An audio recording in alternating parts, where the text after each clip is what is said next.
ಹೆಸರು ಹೇಳ್ರಿ ನಿಮ್ಮದು ಹೆಸರು? ಲಕ್ಷ್ಮಣ್. ಅಡ್ಡ ಹೆಸರು? ಹಾಂ ಹಾಂ. ಈಗ ಯಾರು ಜಮೀನು ಮಾಡ್ಕೊಂಡಿದ್ದೀರಿ ನೀವು? ಶೇಖರ್ ಸಾಹೇಬರು. PK ನಾಗನೂರು CA ಹಂಚಿನಾಳ್ ಸರ್ದು ಮಾಡ್ಕೊಂಡಿದ್ದೀರಿ, ಜಮೀನು ಮಾಡ್ಕೊಂಡಿದ್ದೀರಿ, ಹೌದಾ? ಆದರೆ ಇದು ಕಬ್ಬು ಕೂಡ ಏನಪ್ಪ ಅಂದರೆ ಎಷ್ಟು ಎಕರೆ ಇದ್ದೀರಿ ಸರ್? ಇದು ನಮ್ಮ ವೆಸ್ಟೀಜ್ ಗೊಬ್ಬರನ ಯೂಸ್ ಮಾಡಿದ್ದೀರಿ ನೀವು, ಹೌದಾ? ಗೊಬ್ಬರನ ಯೂಸ್ ಮಾಡಿದಿರಿ, ಸ್ಪ್ರೇನೂ ಯೂಸ್ ಮಾಡಿದಿರಿ ಇದಕ್ಕೆ, ಹೌದಾ?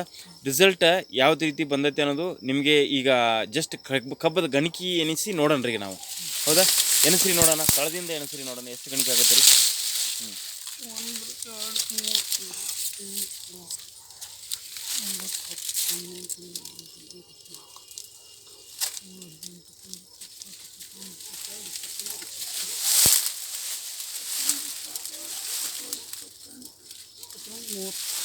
ಮೂವತ್ತು ಗಣಿಕೆ.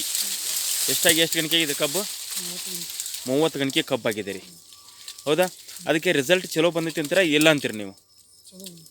ಚಲೋ ಬಂದೈತೆ ಅಂತೀರಿ. ಆದರೆ ಅಂದಾಜು ನಿಮ್ಮದು ಎಷ್ಟು ತಿಂಗಳಾಗಿರ್ಬೋದು ಈಗ? ಹೆಚ್ಚು ಕಡಿಮೆ 13 ತಿಂಗಳಾಗೈತೆ. 13 ತಿಂಗಳೊಳಗಡೆ 30 ಗಣಿಕೆ ಕಬ್ಬು ಆಗಿದೆ ರೀ. ಹಾಗಾದರೆ ಇದು ಕಬ್ಬ ನಿಮ್ಗೆ ಇಳುವರಿ ಚಲೋ ಬೀಳ್ತದೆ ಅನಿಸ್ತದ ಇಲ್ಲ ಅನಿಸ್ತದ? ಓಕೆ. 4 ಜನ ರೈತರಿಗೆ PK ನಾಗನೂರದಲ್ಲಿ ಏನು ಹೇಳಕ್ಕೆ ಇಷ್ಟಪಡ್ತೀರಿ?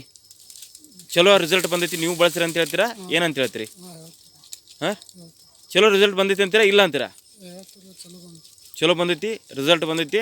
30 ಗಣಿಕೆವರೆಗೆ ಏನಪ್ಪ ಅಂದ್ರೆ 13 ತಿಂಗಳೊಳಗಡೆ ನಮ್ದು ಏನಪ್ಪ ಅಂದರೆ ಒಳ್ಳೆ ರಿಸಲ್ಟ್, 13 ತಿಂಗಳೊಳಗಡೆ ಒಳ್ಳೆ ರಿಸಲ್ಟ್ ಬಂದೈತಿ, ನೀವು ಬಳಸಿ ಅಂತ ಹೇಳ್ತೀರಲ್ಲ. ಓಕೆ. ವೆಸ್ಟೀಜ್ ಗೊಬ್ಬರನ ರೈತ ಬಂಧುಗಳೇ ಪ್ರತಿಯೊಬ್ಬರು ಎಲ್ಲರೂ ನಮ್ಮ ಅಥಣಿ ತಾಲೂಕಿನ ಒಬ್ಬ ಕರ್ನಾಟಕ ಎಲ್ಲ ವ್ಯಕ್ತಿಗಳು ಏನು ಮಾಡಬೇಕಂದ್ರೆ ವೆಸ್ಟೀಜ್ ಮಾರ್ಕೆಟಿಂಗ್ ಪ್ರೈವೇಟ್ ಲಿಮಿಟೆಡ್ ಈ ಗೊಬ್ಬರನ ಬಳಸಿದ್ದಾರೆ, ಸ್ಪ್ರೇನು ಕೂಡ ಬಳಸಿದ್ದಾರೆ. ನನ್ನ ಹೆಸರು ಸಂಜೀವ್ ಕಬ್ಬೂರ್ ಅಂತ. ಒಳ್ಳೆ ರಿಸಲ್ಟ್ ಕೂಡ ಇವತ್ತು PK ನಾಗನೂರಲ್ಲಿ ರೈತ ಪಡ್ಕೊಂಡಿದ್ದಾರೆ.